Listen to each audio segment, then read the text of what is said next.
Today, in Germany, Friedrich Merz, the Christian Democratic Union, was elected as the new Chancellor, succeeding Olaf Scholz of the Social Democratic Party. And now Friedrich Merz is already challenging both the dictator Vladimir Putin and the United States President Donald Trump. He tells Putin that Germany will be preparing for a possible confrontation with Russia.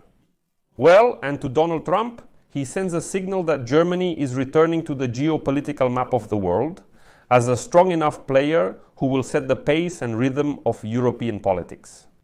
My name is Alexei Pecci. Today is May 6th. Let's discuss the election of the new Chancellor. Who is Friedrich Merz? Will he become the leader of Europe? And what should Ukraine expect from Friedrich Merz? So why am I saying that Friedrich Merz is already posing a certain challenge to the Russian dictator Vladimir Putin? I'll give a small spoiler. The Bundeswehr wants to prepare Germany for defense against the Russian Federation. And right after Friedrich Merz was elected, the military already made a certain statement, and it's quite interesting. But let's talk about everything in order. The Bundestag, the German parliament, elected Friedrich Merz, the Christian Democratic Union, Christian Social Union bloc leader, as the new federal chancellor of Germany today. He succeeds Olaf Scholz of the Social Democratic Party in this role. 325 members of the Bundestag voted for Merz. 289 were against and 1 abstained. But basically, he needed to get 316 votes and he had already won. But it should be noted that Merz was elected by the Bundestag on the second attempt. Since during today's first round, the candidate from the Christian Democratic Union, Schulz Christian Social Union bloc, failed to get an absolute majority. He received 310 votes. And in fact, this is an unprecedented case, because such incidents have never happened in German politics since the Second World War. After the failed vote, the Bundestag session was interrupted for party consultations, and already during the second round, 325 Bundestag deputies voted for the appointment of Merz as Chancellor of Germany. I should note here that the vote was secret, so it's impossible to know who sabotaged the vote the first time. To be elected, the candidate needed to receive 316 votes out of 630. The Bundestag currently has 328 deputies from the Christian Democratic Union and Social Democratic Party, the Social Democrats, who will form the coalition. Thus, 69-year-old Merz becomes the 10th Chancellor of Germany. For Merz to receive the full powers of the Chancellor, he still needs to get a certificate from Federal President Frank-Walter Steinmeier at Bellevue Palace. With the receipt of this document, he officially becomes the Chancellor. After that, he immediately goes to the Bundestag to take the oath, which has already happened. And after the successful appointment of Merz as Chancellor, the new composition of the German government must also be approved. Earlier, the leaders of the Christian Democratic and Christian Social Union, this is the Christian Democratic Union, Christian Social Union, and the Social Democratic Party of Germany signed a 144-page coalition agreement in Berlin. The document became the foundation for the functioning of the new German government. The Christian Democratic Union, Christian Social Union bloc has already published a list of future ministers of the German government. In particular, Boris Pistorius will remain in his position as Germany's Minister of Defense. Lars Klingbeil, co-chairman of the Christian Democratic Union, Christian Social Union Party, is expected to be named Minister of Finance and Vice-Chancellor. The new Minister of Labor is expected to be the former head of the Bundestag, Bärbel Bast. The former deputy head of the Social Democratic Party parliamentary faction, Verena Huberts, is expected to become the Minister of Construction, while Carsten Schneider is expected to become the new Minister of the Environment. The new Minister of Justice is Stephanie Hubik, who is the former Minister of Education of the federal state of Rhineland-Pfalz.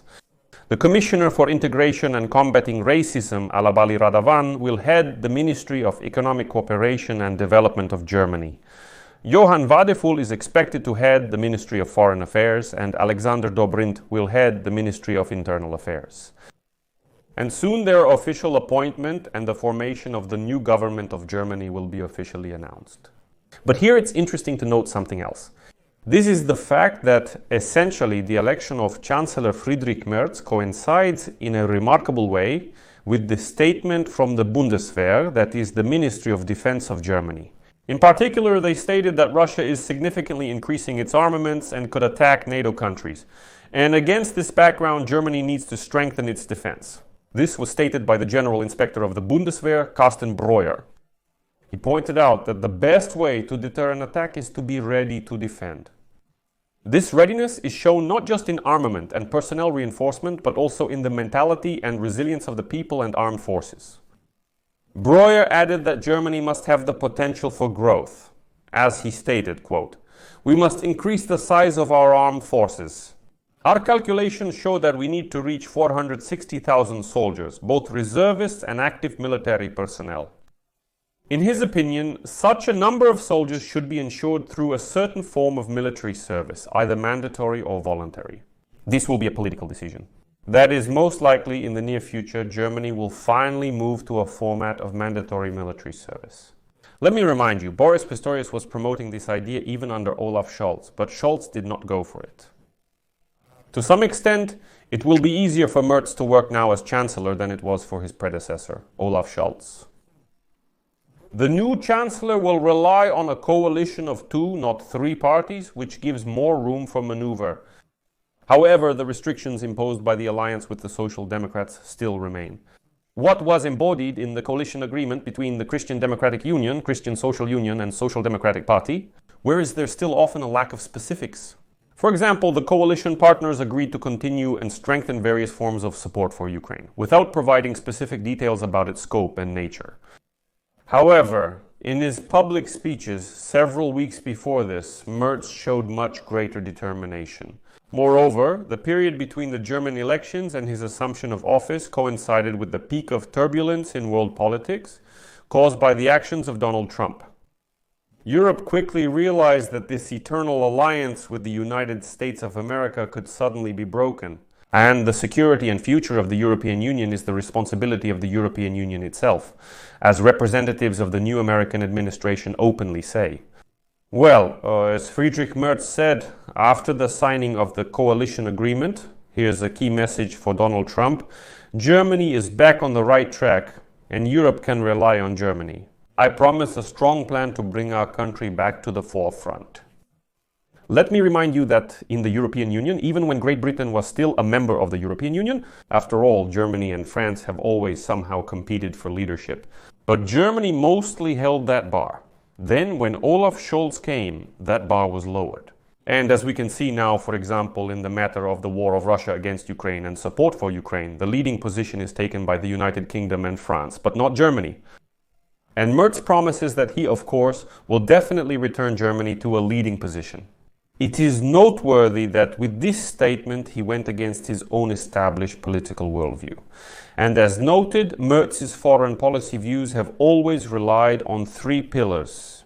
This is a commitment to the common European cause, a close alliance with the United States of America, as well as a maximally narrow understanding of German national interests.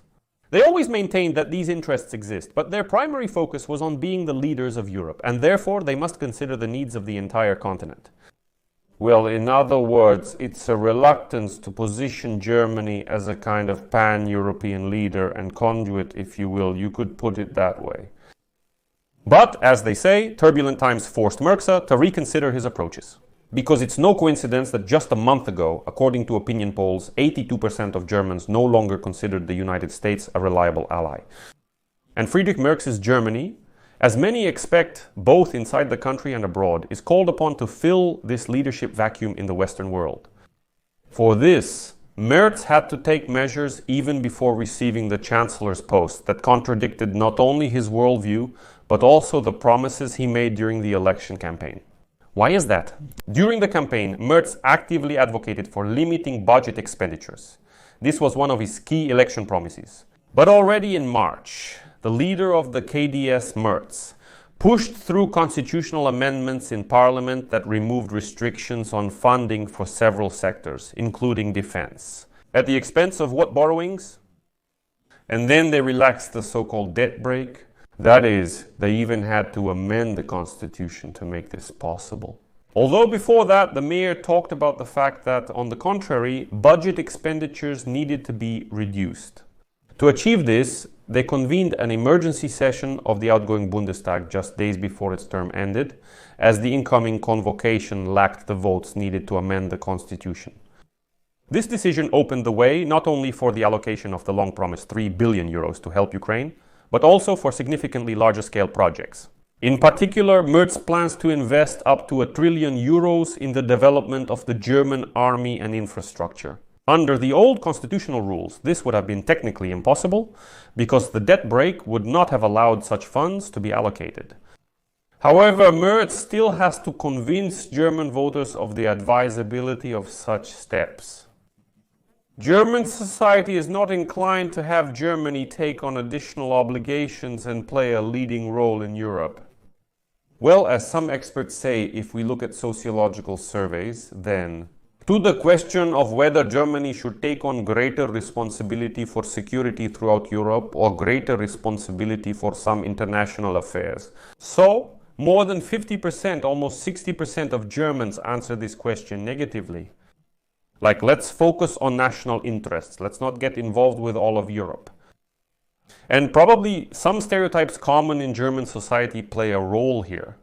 Like many in Germany firmly believe that if Putin really decides to go further and attack other European countries, Berlin will be able to negotiate with the Russians, so that they won't be touched, as they say.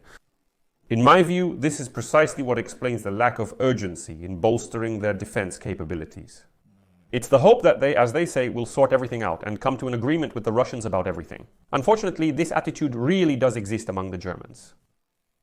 And, according to many diplomats, the illusory nature of such hopes is obvious, even considering Putin's background, who witnessed the collapse of the Union of Soviet Socialist Republics precisely in East Germany.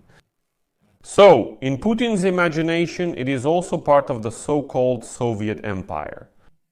And I believe that Merz clearly understands the reality of this military threat to Germany and will act accordingly. Besides, let me remind you that the same Merz, here there is a promise that we will have to see whether he keeps it. He promised that as soon as he becomes Chancellor and forms a new government, he will finally deliver Taurus missiles to Ukraine. Well, we'll see. We'll see how much he actually fulfills this promise, of course. But now, during this transitional period when in principle Olaf Scholz is still the Chancellor, but already more in a formal sense, Germany has become very actively involved in the work of the so-called Coalition of the Willing. Its representatives participate in various areas on the topic of peaceful settlement in Ukraine at the same level as the French and the British.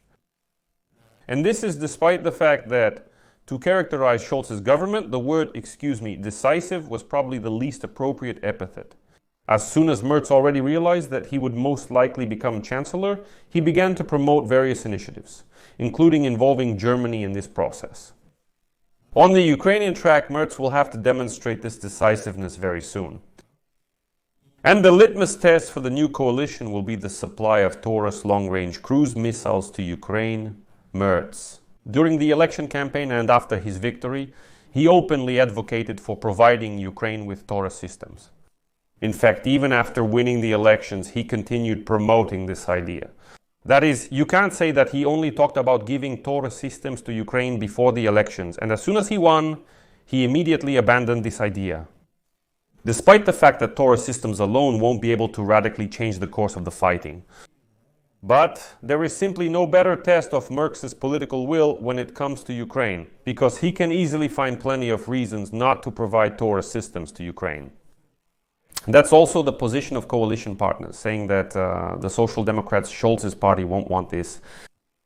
This is public opinion in Germany, which is afraid that in this way the country will be drawn into the war, and also the general uncertainty of the administration of United States President Donald Trump regarding aid to Ukraine.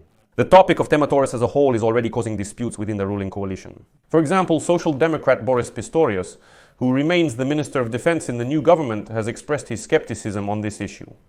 According to him, there are strong arguments both in favor of this decision and against it.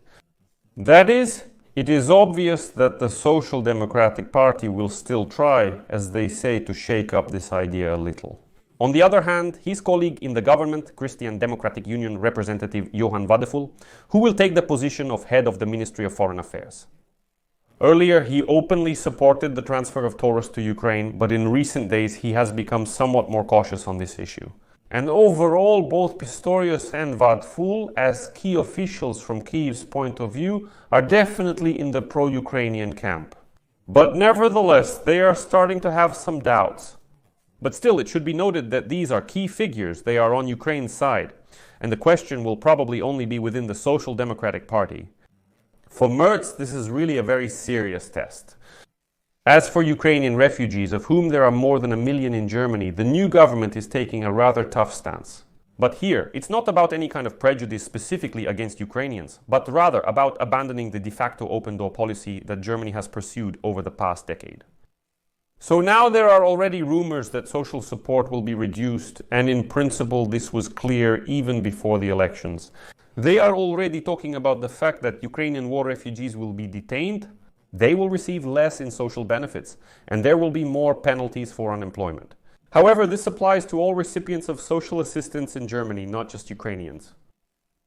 And in 2022, let me remind you, Merz even provoked a scandal by calling Ukrainian war refugees, quote, welfare tourists. Well, after that, the Christian Democratic Union representative apologized for his words, but he did not change his overall tough stance on migration issues. So Merz is saying that migration needs to be dealt with. Well, I'll note here that a month before the elections, Friedrich Merz broke yet another fundamental rule of respectable German politicians. Never rely on the votes of right-wing radicals from Alternative for Germany. But at the end of January, let me remind you, it was precisely the votes of Alternative for Germany that allowed Friedrich Merz to push a resolution through the Bundestag calling for strict migration measures. In brief, I believe there will also be confrontations over migration, and all signs indicate this. Overall, Friedrich Merz, when it comes to Ukraine, is quite a pro-Ukrainian chancellor. He defends positions that are quite important for Ukraine. It looks like he will be more decisive than Olaf Scholz, and, which is very important, unlike Olaf Scholz, he won't be constantly looking to Washington. He has already directly stated that Donald Trump is taking a strange position. Therefore, Germany is returning to the geopolitical map of the world as a leading state in the European Union. Therefore, I will leave it at that. Write your opinion and conclusions in the comments under this episode, subscribe to the channel, click the bell, and don't forget to leave a like. If you want to support the work of this channel, you can do so with any donation using the links and details in the description of this video, or by using the quick response code on your screens. This is a platform. I would be grateful for your support. That's all. Take care of yourselves. Goodbye, everyone.